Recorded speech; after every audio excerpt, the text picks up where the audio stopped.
So I'm going to start off going over Chapter 3, Lessons 1 and 2, which first relate multiplication and division, and then relate division and subtraction.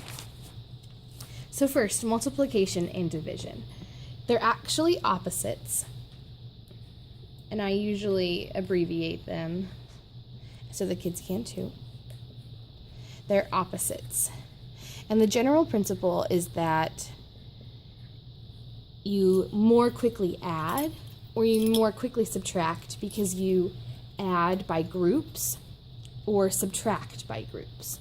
So if I was going to do 5 times 5, you could also read this as 5 groups of 5. So in each one of these groups, you have 5 tally marks. And I need 5 times that group. Division is the opposite. 25 divided into groups of 5 equals how many groups?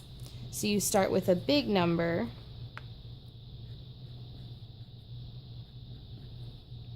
and you divide it into smaller groups. So they are opposites. One more quickly adds, and one more quickly divides.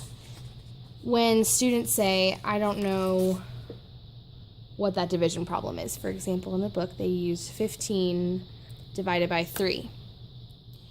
Knowing your multiplication facts will help, because if you know that 3 times 5 is 15, you'll know that 15 divided into groups of 3, there'll be 5 groups. But if they didn't know that, they could go with repeated subtraction. 15 minus 3 is 12. Minus 3 is 9. Minus 3 is 6. 6 minus 3 is 3. Minus 3 is 0.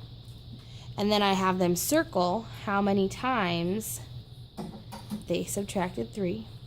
1, 2, 3, 4, 5. So 15 divided by 3 equals 5. And they can do that for any division problem. Obviously, that takes a lot longer than knowing their fact families, knowing their division and multiplication facts, but it still gets them the right answer. A fact family